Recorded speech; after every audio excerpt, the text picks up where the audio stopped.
4월 9일 금요일 중고등부 말씀 묵상. 본문 출애굽기 2장 11절에서 25절의 말씀을 가지고 돕는 자, 그러나 라는 제목과 함께 묵상하도록 하겠습니다. 세월이 흘러 모세는 자라 어른이 되었습니다. 어느 날 모세는 자기 백성인 히브리 사람들을 찾아갔습니다. 모세는 그들이 힘들게 일하는 모습을 보았습니다. 또 어떤 이집트 사람이 자기와 같은 백성인 히브리 사람을 모질게 때리는 것을 보았습니다. 모세는 주변을 살펴서 아무도 없음을 보고 그 이집트 사람을 죽인 뒤에 그 시체를 모래에 파묻었습니다.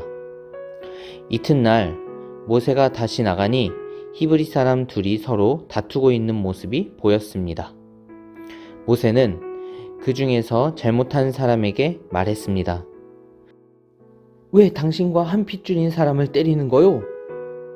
그 사람이 대답했습니다. 누가 당신을 우리의 지도자와 재판관으로 세웠소? 그래, 이집트 사람을 죽이듯이 나도 죽일 생각이요? 그 말을 듣고 모세는 두려워졌습니다. 모세는 내가 한 일이 탈로 났구나 하고 생각했습니다. 파라오가 모세의 일을 듣고 모세를 죽이려고 찾았습니다. 그러나 모세는 파라오에게서 달아나 미디안 땅으로 도망가 살았습니다. 하루는 모세가 우물가에 앉아 있었습니다. 미디안에 7딸을 둔 제사장이 있었습니다. 그의 딸들이 아버지의 양떼에게 물을 먹이려고 그 우물로 왔습니다. 딸들은 양떼에게 먹일 물을 구유에 채우고 있었습니다. 그런데 어떤 목자들이 와서 여자들을 쫓아냈습니다. 그러자 모세는 여자들을 도와 양떼에게 물을 먹여 주었습니다. 여자들이 아버지 르우엘에게 돌아왔습니다. 르우엘이 딸들에게 물었습니다. 오늘은 어떻게 이렇게 일찍 돌아왔느냐? 여자들이 대답했습니다. 목자들이 우리를 쫓아냈지만 어떤 이집트 사람이 우리를 지켜주었습니다. 그 사람은 물을 길어서 양떼에게 먹여주기도 했습니다. 르우엘이 딸들에게 물었습니다. 그 사람은 어디 있느냐? 왜 그 사람을 그냥 두고 왔느냐? 그 사람을 불러서 음식을 대접하도록 하여라. 모세는 르우엘의 집에서 사는 것을 좋아했습니다. 르우엘은 모세와 자기 딸 십보라를 결혼시켰습니다. 십보라는 아들을 낳았습니다.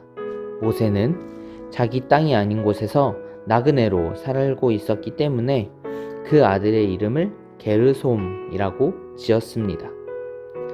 세월이 흘러서 이집트 왕이 죽었습니다. 이스라엘 백성은 강요에 의해 너무나 힘겹게 일했기 때문에 신음했습니다. 그들이 도와달라고 부르짖었더니 하나님께서 그들의 소리를 들으셨습니다. 하나님께서는 그들의 소리를 들으시고 아브라함과 이삭과 야곱에게 하신 약속을 기억하셨습니다. 하나님께서는 이스라엘 백성의 고통을 보시고 그들에게 관심을 가지셨습니다. 아멘. 내용 이해하기. 이집트 왕궁에서 살던 모세가 40살이 됩니다. 모세는 이집트 사람에게 괴롭힘을 당하는 히브리 사람을 도우려다가 홧김에 이집트 사람을 죽입니다. 다음 날에는 자기 민족끼리 싸우는 히브리 사람들을 화해시키려다가 몰래 이집트 사람을 죽인 일이 탄로 납니다. 어려움에 빠진 사람을 돕는 일이 아직 서툰 모세는 파라오를 피해 미디안 땅으로 도망가 다시 40년의 시간을 숨어 지내야 합니다.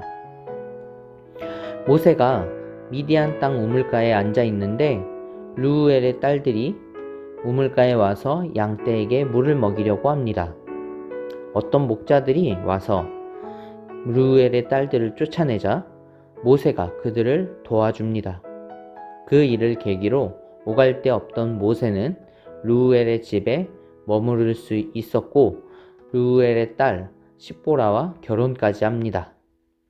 모세는 하루아침에 나그네 신세가 되고 이스라엘 백성은 여전히 이집트에서 힘든 종살이를 하고 있지만 하나님은 믿음의 조상과 맺은 약속, 모세를 건지신 이유를 기억하십니다. 때가 되면 하나님이 모세에게 신호를 보내실 것입니다.